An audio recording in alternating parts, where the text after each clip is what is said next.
Okay, so once again, good afternoon to all of you. Let's solve the next question, and next question is the question number 9.4. Okay, let's solve question number 9.4. तो question number 9.4 क्या है, देखिए मैं इधर लिखता हूं question number 9.4. Okay, in question 9.4 क्या दिया है, read the following statements below carefully and state with the reason if it is true और फॉल्स. ओके, तो यहाँ पे दो स्टेटमेंट है, आपको ये बताना है कि ये ट्रू है या फॉल्स है, along with their reason, true or false ये आपको बताना है. What is the first statement? First statement is like this. First statement is like this. The Young's modulus of rubber is greater than that of the steel. Young's modulus of rubber, मैं short में इधर लिखता हूं. First statement क्या है? Young's modulus of rubber is greater than Young's modulus of steel. So this is the first statement. So first of all, first statement का ही हम थोड़ा सा सोचेंगे. आप ही मुझे बताइए यंग्स मॉड्यूलस किसका ज्यादा रहता है. आपको मैंने बताया ये लेक्चर में, किसका ज्यादा रहता है यंग्स मॉड्यूलस.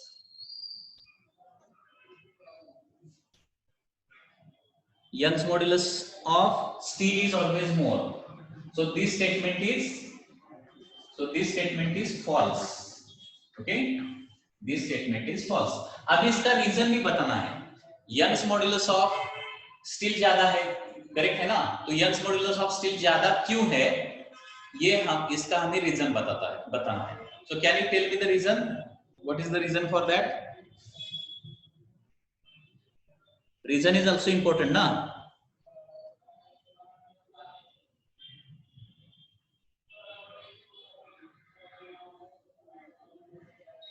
सो इसका रीजन हम इस तरह से लिख सकते हैं, रीजन. सो इधर आंसर क्या आ जाएगा. सो अबोव स्टेटमेंट इज फॉल्स. पहले तो ये लिखता हूं above statement. Okay, above statement is false. This is the statement given in the book, that is Young's modulus of rubber is greater than Young's modulus of steel. Whether this is correct or not, this is wrong or this is false. Okay, above statement is false. And false क्यों है उसका अभी reason में लिखूंगा. Reason लिखिए, कैसे लिखना है रीजन. रीजन इस तरह से हम लिख सकते हैं. Young's modulus is given by, okay, Young's modulus is given by formula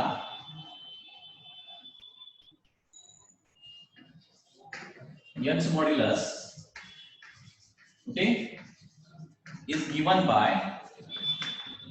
Young's modulus is given by y is equal to longitudinal stress divided by longitudinal strain. longitudinal strain, ठीक है. Young's modulus is equal to longitudinal stress divided by longitudinal strain, and therefore longitudinal stress क्या आ जाएगा, force divided by area आ जाएगा. longitudinal strain क्या आ जाएगा, small l by capital L आ जाएगा. तो Young's modulus का फार्मूला क्या आ जाएगा, FL upon A small l. इस तरह से पहले लिखना है.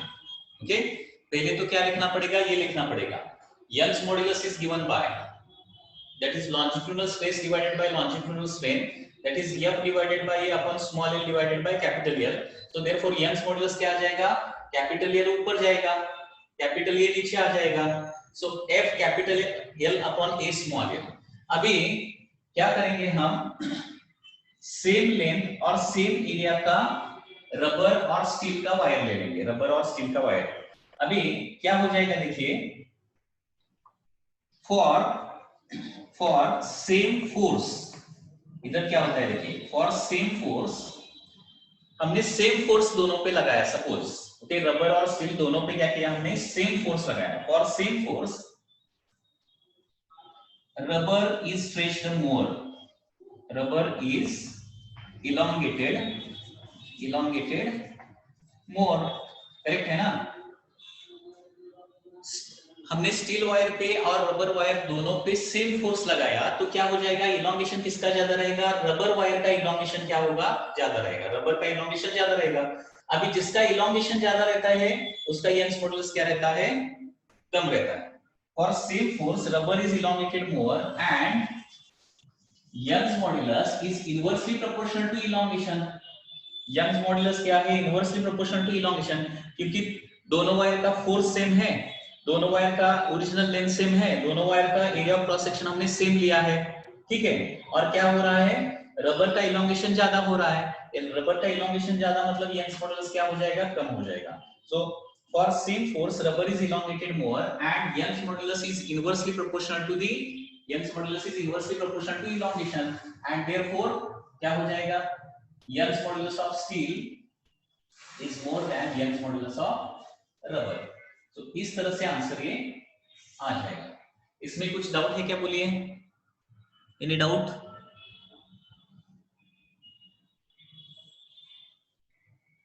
Any doubt in this case? ठीक है ना? सो इस तरह से हमें ये लिखना पड़ेगा। वंस अगेन रिपीट करता हूं, देखिए यंग्स मॉडुलस का फार्मूला रहता है longitudinal stress divided by longitudinal strain. Okay, stress मतलब force divided by area, strain मतलब small L by capital L. तो यंग्स मॉडुलस का फार्मूला आ जाएगा F L upon A L. Suppose क्या किया मैंने? सपोज सेम फोर्स लगाया, किस पे? रबर और स्टील पे। सेम फोर्स लगाने के बाद जनरली क्या हमें दिखाई देता है? रबर का इलोंगेशन ज्यादा होता है। इलोंगेशन मतलब स्मॉल एल ना, मतलब रबर का इलोंगेशन ज्यादा, ओके। एंड इलोंगेशन ज्यादा तो यंग्स मॉडुलस क्या रहेगा? कम रहेगा। क्यों रहेगा कम? क्योंकि Young's modulus and elongation are inversely proportional to each other. Inversely, जिसका सेम फोर्स लगाने के बाद जिसका इलोंगेशन ज्यादा होता है उसका यंग्स मॉडुलस कम रहता है। ये ध्यान में रखना पड़ेगा। अकॉर्डिंग टू दिस रिलेशन क्या होता है? जिसका इलोंगेशन ज्यादा होता है उसका यंग्स मॉडुलस कम रहता है। सो इलोंगेशन किसका ज्यादा हो रहा है? रबर का इलोंगेशन ज्यादा हो रहा है। आप एक्सपेरिमेंट करके देख सकते हैं। रबर का एक वायर ले लो और स्टील का एक वायर ले लो, दोनों को सेम फोर्स से स्ट्रेच करो, क्या हो जाएगा? रबर का इलोंगेशन ज्यादा हो जाएगा। And according to this formula Young's modulus is inversely proportional to the elongation. So rubber का इलोंगेशन ज्यादा होता है, इसलिए रबर का यंग्स मॉडुलस कम रहेगा। ठीक है?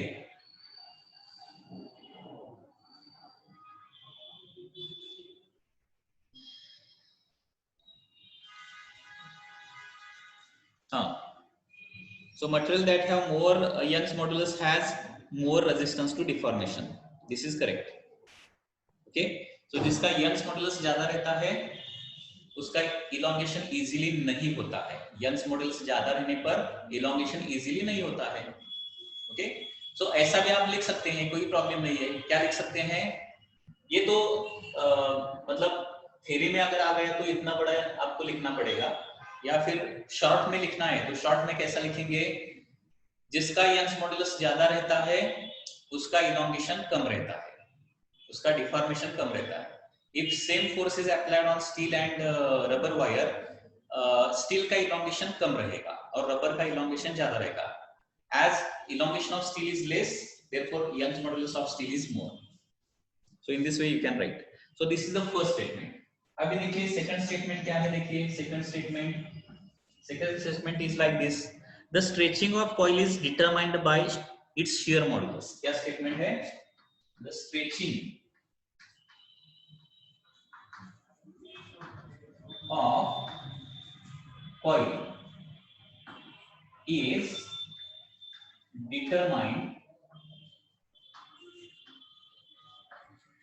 by stretching of coil is determined by its shear modulus, by its shear modulus. Shear modulus. Okay, so this is the second statement. Now this statement is a true statement. Okay, इसका answer क्या जाएगा? above statement is true. अभी ये statement true क्यों आ जाएगा? इसका reason देखिए। इधर क्या दिया है? स्ट्रेचिंग ऑफ कॉइल दिया है। कॉइल मतलब क्या रहता है? Coil is like this, it is like a string, we can say like this. This is the coil or this is a string. Okay, coil या फिर ये क्या है, स्प्रिंग है, इसको कॉइल बोलते हैं ना हम, ये कॉइल है। अभी इसको मैंने स्ट्रेच किया, इसको स्ट्रेच किया तो क्या होता है स्ट्रेचिंग करने के बाद, आपने अच्छी तरह से देखा तो आपको समझ में आएगा कि जब स्ट्रेच होता है तब ये जो रॉड रहता है, रॉड मतलब ये जो वायर रहेगा, वायर कॉइल का वायर, वो क्या होता है, ट्विस्ट होता है, ट्विस्ट मतलब ये क्या हो जाएगा, ट्विस्ट मतलब ये जब ये हम ऊपर खींचते हैं तो क्या हो जाएगा, ये पार्ट ऊपर जाएगा।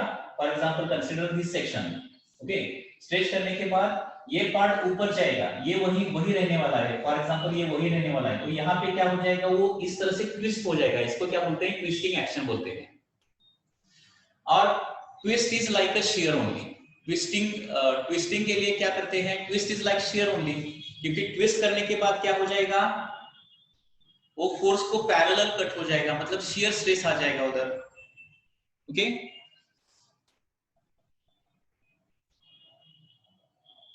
आविष्कार पाटिल ने क्या लिखा है, stretching of coil is determined by shear modulus when equal and opposite forces are applied at the opposite ends of the coil, the distance as well as shape of helical coil changes, it involves shear modulus, okay। इसका explanation देखिए, मैं कैसे explanation लिखता हूँ, ये explanation शायद किसी net पे आपने सर्च किया तो सभी सॉल्यूशन मिलता है, लेकिन नेट का सॉल्यूशन जो है कभी कभी हमारे समझ में नहीं आता है, ठीक है। अभी आपको ध्यान में क्या रखना है, देखिए शियर स्ट्रेस कब कब प्रोड्यूस होता है, जहां पे शियर प्रोड्यूस होगा वहां पे हम शियर मॉड्यूलस यूज करेंगे। एक चीज ध्यान में रखिए, जहां पे लॉन्जिट्यूडनल स्ट्रेस रहता है वहां पे क्या रहता है, यंग्स मॉड्यूलस रहता है, ओके।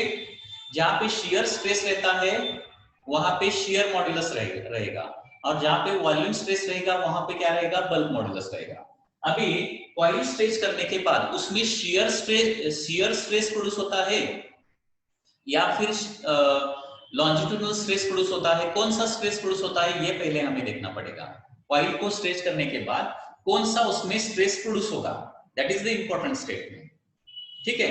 तो शियर मतलब क्या रहता है, देखिए शियर मतलब क्या रहेगा, मैंने आपको बताया, suppose this is a rod, suppose ये एक रॉड है, ठीक है।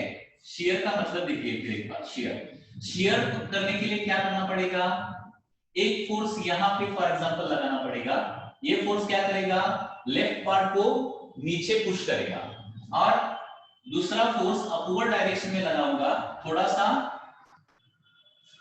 ऊपर का जो फोर्स है उससे थोड़ा अलग फोर्स ये लगाऊंगा, ठीक है।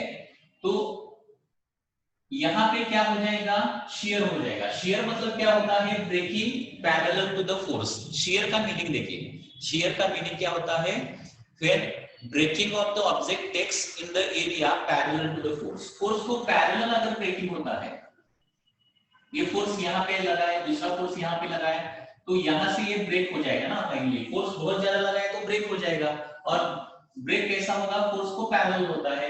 जब भी फोर्स को पैरेलल ब्रेकिंग होता है तब उसको हम क्या बोलते हैं, शियर बोलते हैं, फोर्स को पैरेलल। फोर्स को परपेंडिकुलर ब्रेकिंग होता है तो उसको लॉन्जिट्यूडनल बोलते हैं, फोर्स को पैरेलल। अभी जब ये और इस हेलिकल स्प्रिंग को हम स्ट्रेच करेंगे तो क्या हो जाएगा, उसका जो वायर रहेगा तो वायर क्या हो जाएगा, ट्विस्ट हो जाएगा, क्योंकि ये कॉइल क्या होने वाला है, ये टर्न क्या होने वाला है, ऊपर जाने वाला है, ये टर्न क्या होने वाला है, नीचे जाने वाला है, मतलब ये वायर का क्या हो जाएगा, ट्विस्ट हो जाएगा, ट्विस्ट मतलब on one end we are trying to rotate in clockwise and on other end we are trying to rotate in anti clockwise, okay. इस तरह से हो जाएगा, वो इस तरह से ट्विस्टिंग हो जाएगा उसका। और ट्विस्टिंग होने के बाद फॉर एग्जांपल इस चॉक को मैं ट्विस्ट करता हूं, देखिए क्या हो जाएगा, इस तरह से फोर्स को पैरेलल वो ब्रेक हो जाएगा, it will break parallel to the force, okay. So इधर रीजन कैसे लिखना है, देखिए reason,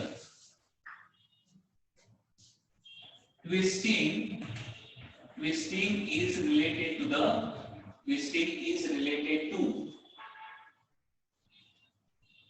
related to shear, okay। जब जब ट्विस्ट होता है तब तब shear आता है, shear stress आता है. Twisting is related to the shear stress बोल सकते हैं. Okay, and when coil is stretched, जब coil को हम stretch करते हैं, when coil is stretched, क्या होता है? Wire of that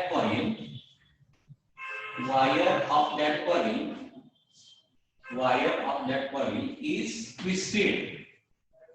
Okay, wire उस कॉइल का वायर क्या होता है? इस तरह से ट्विस्ट होता है. जब उसको हम स्ट्रेच कॉइल को स्ट्रेच करते हैं तो wire of that coil is twisted and shear stress is produced in the coil. Shear stress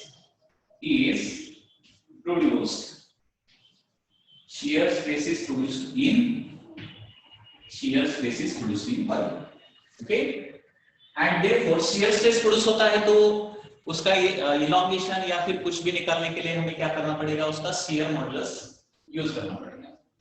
okay, and therefore to calculate stretching, उसका stretching कैलकुलेट करने के लिए क्या करना पड़ेगा? To calculate stretching, shear stress produce होता है तो क्या हो जाएगा? To calculate stretching, shear modulus should be used. Shear modulus should be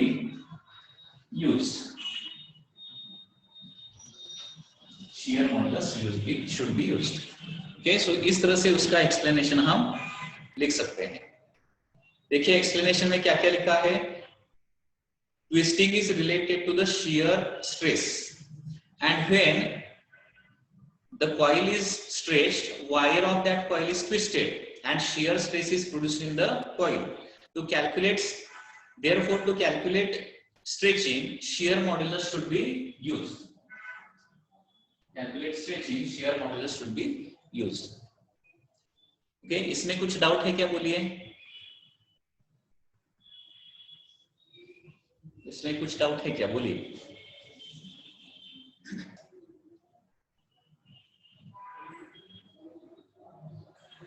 Okay, I will send photo to you.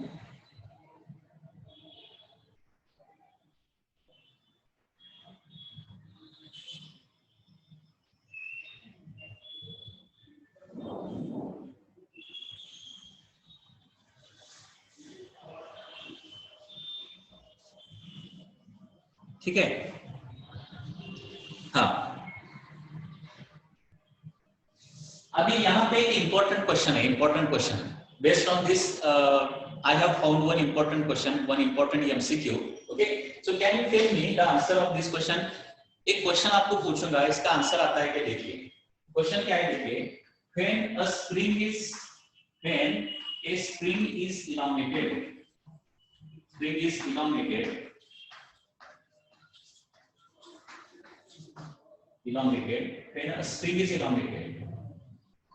which strain is produced? ये कौन सा strain प्रोड्यूस हो जाएगा? Which type of strain is produced? कौन से type का strain produce होगा? पहला है longitudinal strain. ओके, पहला कौन सा है? longitudinal strain. सेकंड कौन सा है? shear strain. थर्ड कौन सा है? that is volume strain. Fourth is both 1 and 2. इसका थोड़ा सा आंसर बताइए. आंसर क्या आ जाएगा? देखिए, when a spring is elongated, which strain is produced? Longitudinal strain, shear strain, volume strain, या फिर both? Which is the correct answer?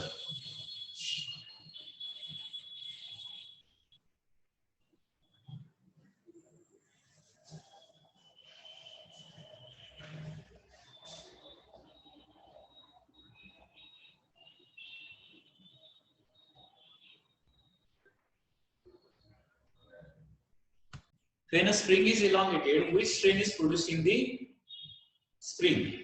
Okay. So spring जब इलोंगेट करते हैं तो चेंज इन लेंथ होता है, उसका ओरिजिनल लेंथ रहेगा और इलोंगेशन भी कुछ तो रहेगा। तो change in length divided by original length क्या हो जाएगा, लॉन्जिट्यूडनल स्प्रिंग तो आ जाएगा, क्योंकि ओरिजिनल लेंथ स्प्रिंग को कुछ रहता है, फोर्स लगाने के बाद उसका इलोंगेशन भी हो जाएगा। So change in length divided by original length is the longitudinal strain, ये तो रहेगा। उसके बाद मैंने इधर बताया आपको, जब हम किसी स्प्रिंग को स्ट्रेच करते हैं तब स्प्रिंग के वायर का क्या होता है, ट्विस्टिंग होता है, एंड जब ट्विस्टिंग होता है तब क्या होता है, उसमें शियर स्ट्रेन भी आ जाता है। तो correct answer will be both 1 and 2।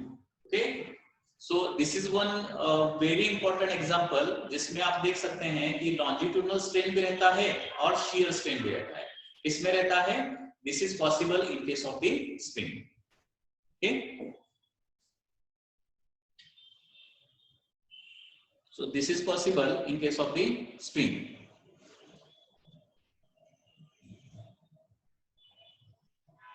I am audible to you ना? आप सुन सकते हैं ना? Can you hear me clearly? Okay. I am going to upload this lecture on YouTube also, so therefore you can view this lecture on YouTube also. ठीक है? So I am going to erase this now.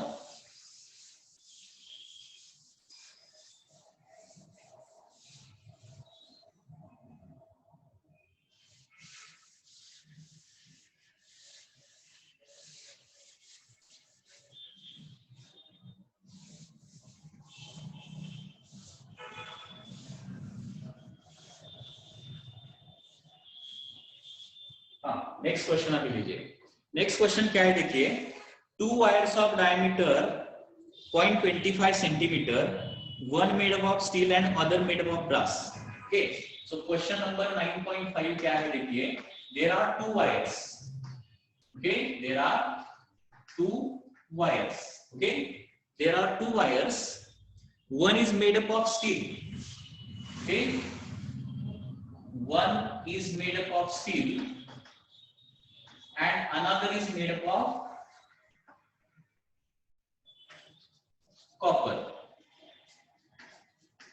Okay, so in this way there are 2 wires, one steel another copper. दोनों का diameter कितना है, 0.25 centimetre है। दोनों का diameter कितना दिया है, 0.25 सेंटीमीटर दिया है। Okay, are loaded as shown in figure. Okay, ये 2 वायर को क्या किया है, इस तरह से लोडिंग किया है, इस तरह से लोडिंग किया है, लाइक दिस।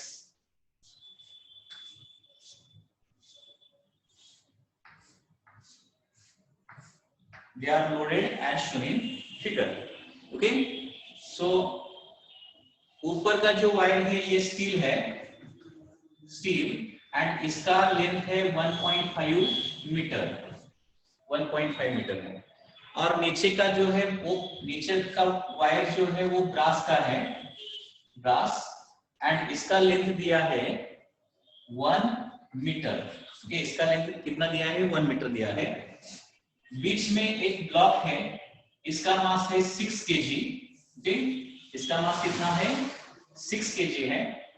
और नीचे जो मास दिया है उसका, सॉरी, ऊपर इधर 4 kg है, this is 4 kg and this is of 6 kg. So question में क्या पूछा है देखिए, what is the question? Compute the elongation in steel wire and copper wire. दोनों का elongation निकालना है। elongation in steel wire ये निकालना है, उसके बाद elongation in copper wire, दोनों का elongation निकालना है। ठीक है, so this is a very simple example. Okay, so elongation का फॉर्मूला आपको पता है, मुझे बताइए what is the formula for elongation? Can you tell me this formula? elongation का फॉर्मूला बताइए। Plain, correct. तो क्या करेंगे, एक पहले तो स्टील का elongation निकालेंगे, उसके बाद क्या करेंगे, steel and brass wires are there, another of brass, steel and brass wires. ठीक है, पहले तो स्टील का elongation निकालेंगे और उसके बाद क्या करेंगे, ब्रास का elongation निकालेंगे। ठीक है, elongation का फॉर्मूला आपको पता है। ओके, elongation का फॉर्मूला क्या है देखिए, PL/EY। अभी P मतलब क्या रहेगा, फोर्स रहेगा, स्टील वायर का फोर्स, ब्रास वायर का फोर्स, फोर्स तो हम निकाल सकते हैं। लेंथ भी दिया है, this is 1.5 metre, this is 1 metre. उसके बाद area of cross section, diameter दिया है तो एरिया ऑफ क्रॉस सेक्शन पहले हमें निकालना पड़ेगा। और दोनों का यंग्स मॉड्यूलस जो है, Young's modulus is also given, okay. Young's modulus is given in the book in the form of table, वो यंग्स मॉड्यूलस हमें यूज करना पड़ेगा। इधर यंग्स मॉड्यूलस का वैल्यू भी लिखता हूं, पहले एरिया निकालता हूं, क्योंकि पहले इलॉन्गेशन निकालने के लिए PLAY ये जो इंफॉर्मेशन है वो इंफॉर्मेशन हमें कलेक्ट करना पड़ेगा। तो पहले एरिया निकालता हूं। ओके, एरिया कैसे लेते हैं हम, area is nothing but pi R square ना, area is nothing but pi R square, ठीक है। So area is equal to pi R, कितना रहेगा, डायमीटर डिवाइडेड बाय 2 रहेगा square, okay. So pi D square by, इधर ही लिखता हूं, पाई डी स्क्वायर बाय 4 रहेगा एरिया। एरिया क्या रहेगा, पाई डी स्क्वायर बाय 4, और इसमें वैल्यू डालता हूं पाई एज इट इज, ओके, पाई तो एज इट इज रहेगा। डायमीटर स्क्वायर कितना रहेगा, डायमीटर, अभी डायमीटर भी किसमें दिया है, 0.25 सेंटीमीटर में दिया है, ठीक है। अगर एसआई सिस्टम में हमें प्रॉब्लम सॉल्व करना है तो सभी यूनिट जो है वो एसआई सिस्टम में होने चाहिए, ठीक है। तो 0.25 सेंटीमीटर मतलब कितना आ जाएगा मीटर में, आपको मैंने बताया कैसा कन्वर्जन करना है, क्योंकि इधर सेंटी है, सेंटी का मतलब क्या रहता है 10⁻², तो ये कितना आ जाएगा 0.25 into 10⁻², मीटर हो जाएगा 0.25 into 10⁻²। सो पाई डी स्क्वायर मतलब 0.25 into 10⁻², इसका स्क्वायर डिवाइडेड बाय क्या हो जाएगा 4, डिवाइडेड बाय 4, ठीक है। So area is equal to pi into, इसका अभी स्क्वायर करता हूं मैं, 25 का स्क्वायर आपको पता होगा, 25 का स्क्वायर कितना रहता है 625। सो 0.25 का कितना आ जाएगा 0.0625 आ जाएगा, करेक्ट है ना, 0.0, क्योंकि यहाँ पे 2 डेसिमल प्लेस है, स्क्वायर करने के बाद 4 डेसिमल प्लेस होते हैं, ये ध्यान में रखना पड़ेगा, ओके। 2 डेसिमल प्लेस का क्या होता है 4 डेसिमल प्लेस, स्क्वायर करने के बाद 0.25 का 0.0625 मतलब 4 डेसिमल प्लेस हो गए, ठीक है ना। एंड 10⁻⁻4, 10⁻⁻2 का स्क्वायर कितना होता है 10⁻⁻4 divided by 4। So this much is the area, ये हमें कैलकुलेशन करना पड़ेगा, okay. So this calculation can be done by using log table, log table use करके ये कैलकुलेशन करना पड़ेगा, ठीक है। तो अभी तो क्या करता हूं मैं, कैलकुलेटर का यूज करता हूं, आपको इधर आने के बाद लॉग टेबल किस तरह से यूज करना है वो आपको मैं बता दूंगा, ठीक है। सो पाई का वैल्यू कितना लेना है बोलिए, 3.142 into 0.0625 raise to 10⁻⁻4, okay, divided by 4, तो ये आ जाएगा 4.9 इंटू 10⁻⁻6, 4.9 इंटू 10⁻⁻6 आ जाएगा मीटर स्क्वायर में, 4.9 into 10⁻⁻6। So this is the area, ठीक है। एरिया तो मिल गया, अभी पहले स्टील वायर का इलॉन्गेशन निकालेंगे, ठीक है। Elongation of steel wire, elongation of steel wire, elongation of steel wire, ठीक है। सो इलॉन्गेशन निकालने के लिए फॉर्मूला क्या है, डायरेक्टली आप फॉर्मूला यूज कर सकते हैं, PL/AY, that is play formula आपको पता है, FL/AY लिखता हूं, फोर्स। अभी मुझे बताइए स्टील वायर पे कितना फोर्स आने वाला है, उसको कितना फोर्स स्ट्रेच करने वाला है, स्टील को बताइए, स्टील को कितना फोर्स स्ट्रेच करने वाला है according to this diagram.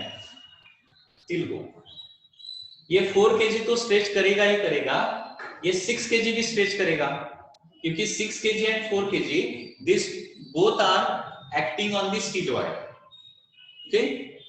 So 10 kg 10 KG का फोर्स स्टील वायर पे लगने वाला है, लेकिन 10 फोर्स का यूनिट क्या रहता है बोलिए? फोर्स का यूनिट न्यूटन रहता है। 10 केजी हम नहीं लिख सकते ऊपर। ओके, सो केजी का न्यूटन में कैसे कन्वर्जन करते हैं? फोर्स हमेशा न्यूटन में लिखना है, ये ध्यान में रखिए। इस फॉर्मूला में फोर्स हमेशा न्यूटन में ही लिखना है। तो स्टील वायर पे ये 4 केजी और ये 6 केजी, मतलब 10 केजी का फोर्स लगेगा स्टील वायर पे। 10 केजी का फोर्स। अभी केजी का न्यूटन में कन्वर्जन करने के लिए क्या करते हैं? हम 9.8 से मल्टीप्लाई करते हैं। हमेशा ध्यान में रखिए, अगर किलोग्राम का न्यूटन में कन्वर्जन करना है तो 9.8 से उसे मल्टीप्लाई कीजिए। 9.8 into length. Length of the steel wire कितना रहेगा? कितना है देखिए, 1.5 divided by area of cross section कितना है? 4.9 into 10⁻⁻6 and Young's modulus. Young's modulus of steel कितना है? बुक में दिया गया है। यंग्स मॉड्यूलस ऑफ स्टील है 84 इनटू 10⁻9 है। इधर लिखता हूं मैं, यंग्स मॉड्यूलस ऑफ स्टील है 84 into 10⁻9 newton per metre square दिया गया है। Young's modulus of steel is 84 into 10⁻9 newton per metre square. And brass का यंग्स मॉड्यूलस वो भी बुक में दिया गया है, वो कितना है? ब्रास का है 36 into 10⁻9 Newton per meter square. So it is given in the book. Okay, brass, steel and brass. ठीक है ना? Steel and brass. So steel and brass. Okay. तो elongation of steel wire. तो elongation of steel wire इधर कितना value रखूंगा? 84 into 10⁻9. ठीक है। अभी ये कैलकुलेशन कैसे करना है देखिए। 10 इंटू 9.8 मतलब क्या हो जाएगा? 98। या फिर डायरेक्टली इधर क्या कर सकता हूं? 4.9 से 9.8 को डिवाइड करूंगा तो इधर 2 आ जाएगा। ओके, 2 इंटू 1.5 मतलब 3। 3 इंटू 10 न्यूमरेटर पे 30 आ जाएगा। करेक्ट है ना? न्यूमरेटर पे 30 रहेगा। ओके, क्योंकि 9.8 को 4.9 से डिवाइड किया तो इधर 2 रहेगा। 2 इंटू 10 2 इंटू 1.5 मतलब 3। 3 इंटू 10 मतलब 30। अभी डिनोमिनेटर को क्या रहेगा? 84। डिनोमिनेटर को 4.9 तो चला गया, 84 ही रहेगा ना। अभी पावर का सिर्फ कैलकुलेशन करना है, 10 के पावर का कैलकुलेशन। अभी नीचे देखिए, ऊपर तो 10 का पावर कुछ भी नहीं है, नीचे क्या है? 10⁻6 एंड 10⁻9 है। 10⁻6 एंड 10⁻9 मतलब कितना हो जाएगा?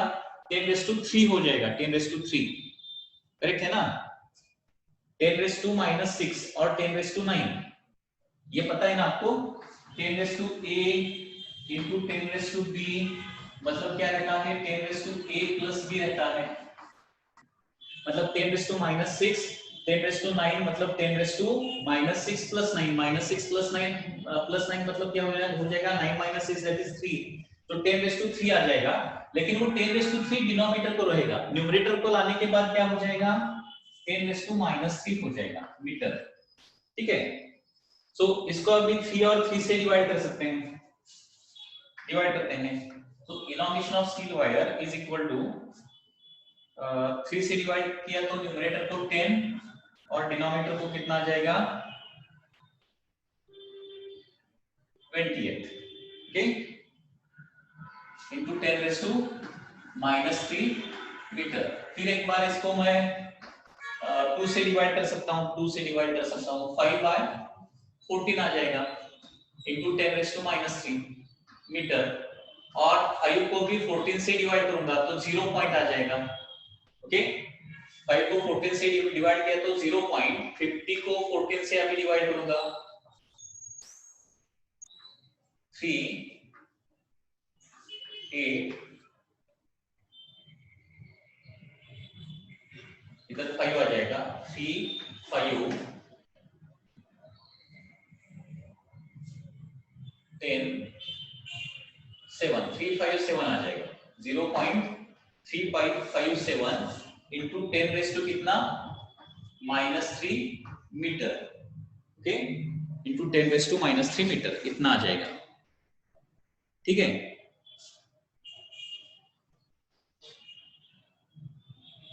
करेक्ट है ना? देखिए हमने इंफॉर्मेशन करेक्ट लिखा है कि देखिए फोर्स कितना रहेगा, 10 केजी का फोर्स रहेगा, मतलब 10 into 9.8 का फोर्स रहेगा, ठीक है। उसके बाद ओरिजिनल लेंथ कितना है स्टील वायर का, 1.5 मीटर है।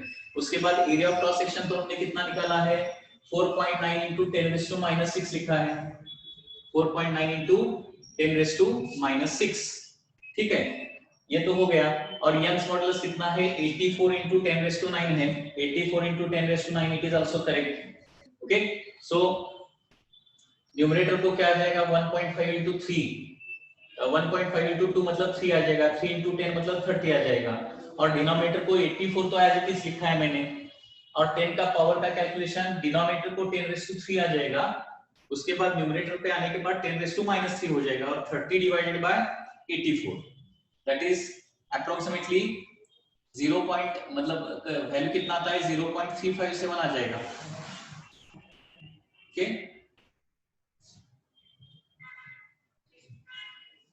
0.357, ओके। और देखिए 10⁻³ मतलब मिली रहता है, so 0.357 millimeter, that will be your answer. Okay, this is absolutely correct. 0.357 millimeter will be the answer.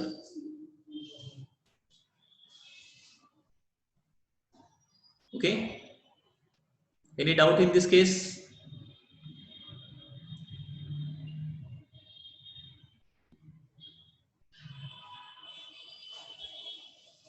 0.357 into 10⁻³ metre, या फिर 3.57 into 10⁻⁴ भी हम लिख सकते हैं।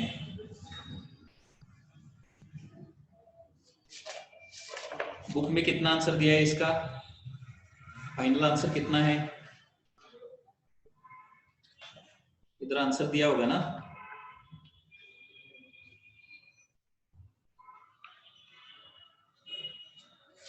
आंसर दिया है 1.5 into 10⁻⁴ मीटर इन स्टील।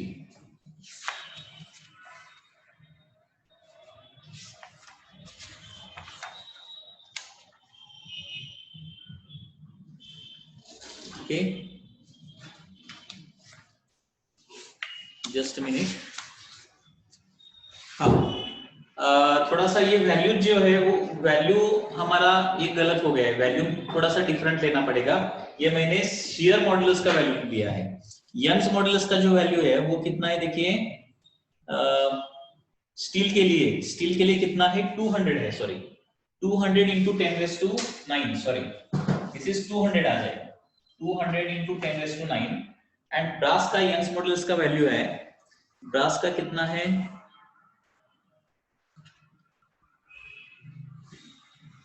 ब्रास का वैल्यू तो इधर नहीं दिया है, क्वेश्चन में ब्रास का वैल्यू देना चाहिए, नहीं तो हम सॉल्व नहीं कर सकते। ओके,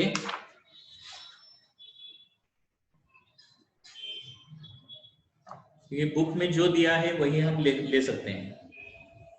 यंग्स मॉडुलस का वैल्यू फॉर स्टील दिया है 200 into 10⁻⁹ दिया है, और ब्रास का कितना है, ब्रास का वैल्यू ही नहीं दिया है। अगर यंग्स मॉडुलस का वैल्यू नहीं दिया गया है या फिर वो इनकरेक्ट दिया गया है तो क्या करें, क्या हो जाएगा, आंसर भी गलत आ जाएगा। अभी 200 लिखी कैलकुलेशन करते हैं, पहले तो 84 लिखा था ना, 84 के बजाय इधर 200 लिखता हूं मैं, 200 into 10⁻⁹। फिर से देखिए अभी कैलकुलेशन क्या हो जाएगा, elongation of steel wire is equal to, numerator तो वैसा ही रहेगा, दैट इज न्यूमरेटर तो 30 आ जाएगा, और डिनोमिनेटर को क्या हो जाएगा 200 into 10⁻⁻3। ओके, डिनोमिनेटर 10⁻3 डिनोमिनेटर को आ जाएगा, ऊपर जाने के बाद 10⁻3 हो जाएगा, 0 and 0 गेट कैंसल। ओके, अभी देखिए elongation of steel wire is equal to 3 by 20 into 10⁻⁻3। okay, so elongation of steel wire will be 3 divided by 20, मतलब 0 point कितना हो जाएगा, 0.15 into 10 raised to -3 मीटर आ जाएगा। So it is 1.5 into 10 raised to -4 metre, इस तरह से लिख सकते हैं। देखिए यंग्स मॉडुलस अगर चेंज होता है तो वैल्यू चेंज होता है। Solution is correct, solution is absolutely correct. Only thing is that Young's modulus का वैल्यू करेक्टली बुक में देना चाहिए। एक चीज हमेशा ध्यान में रखिए, जब इलॉन्गेशन का प्रॉब्लम रहता है तो आपको उस प्रॉब्लम में ही यंग्स मॉडुलस या फिर कोई भी मॉडुलस जो लगेगा वो दिया जाता है। अभी बुक में इधर प्रॉब्लम क्या है, Young's modulus of the steel नहीं दिया है, मतलब पीछे से हमें लेना पड़ेगा टेबल से, और यंग्स मॉडुलस ऑफ ब्रास जो है वो बुक में दिया ही नहीं है। ओके, तो वो किधर से तो हमें ढूंढ के उधर यूज करना पड़ेगा, दैट इज द प्रॉब्लम। ठीक है, क्योंकि हम सभी मटेरियल का यंग्स मॉडुलस का वैल्यू मगअप नहीं कर सकते हैं। यंग्स मॉडुलस का वैल्यू जो है वो उसी प्रॉब्लम में देना चाहिए, ये बुक में नहीं दिया है। कि पहले तो मैंने 90 ले लिया था, यंग्स मॉडुलस का वैल्यू 90 into 10⁻⁹, उससे आंसर अलग आ रहा था। अभी 200 यंग्स मॉडुलस का वैल्यू लिया तो करेक्ट आ रहा है, जो पीछे आंसर दिया है वही आंसर आ रहा है। ठीक है,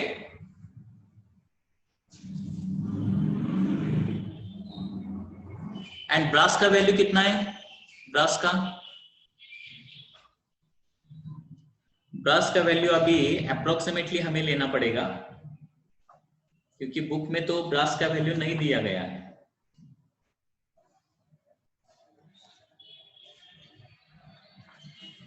वो 90 का 200 किया है ना, तो क्या करेंगे, इधर ब्रास का 36 का, सपोज इसको 80 लेते हैं हम, 80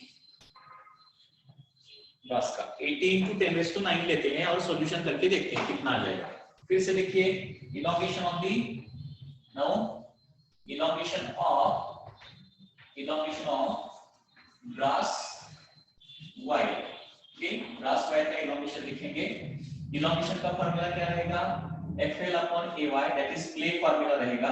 ओके, अभी बताइए मुझे कि ब्रास वायर पर फोर्स कितना आएगा, ब्रास वायर पर फोर्स कितना रहेगा, can you tell me, brass wire पर फोर्स कितना रहेगा?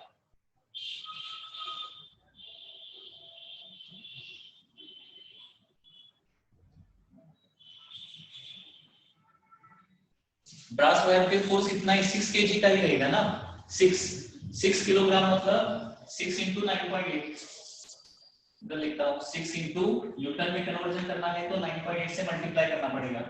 लेंथ ऑफ ब्रास वायर कितना है, length of brass wire is 1 metre, so 1 metre divided by area of cross section कितना है, वही लेना है area of cross section, that is 4.9 into 10⁻⁻⁶ and Young's modulus brass का सपोज कितना है, 80 into 10⁻⁹ है, 80 into 10⁻⁹। सो यहाँ पे वंस अगेन 9.8 डिवाइडेड बाय 4.9, मतलब ये 2 आ जाएगा, 4.9 का डबल 2 है ना, तो न्यूमरेटर पे 6 into 2 मतलब 12 रह जाएगा, न्यूमरेटर पे 12 रह जाएगा, और डिनोमिनेटर पे देखिए, डिनोमिनेटर 80 into 10⁻³ रह जाएगा, 10⁻⁻⁶ into 10⁻⁹, मतलब 10⁻³ ओके। सो ये 12/80 into 10⁻⁻³ हो जाएगा। Okay, so therefore elongation of this brass wire है। ठीक है, तो इसको मैं 4 से डिवाइड करता हूं, 3/20 एंड 3/20 into 10⁻⁻3। ओके, तो कितना आ जाएगा, ये भी 3/20 ही आ रहा है, 3/20, so 3/20 मतलब that is 0.15 into 10⁻⁻3, that is 1.5 into 10⁻⁻⁴ metre. Okay, तो इतना इलॉन्गेशन ब्रास वायर का आ जाएगा।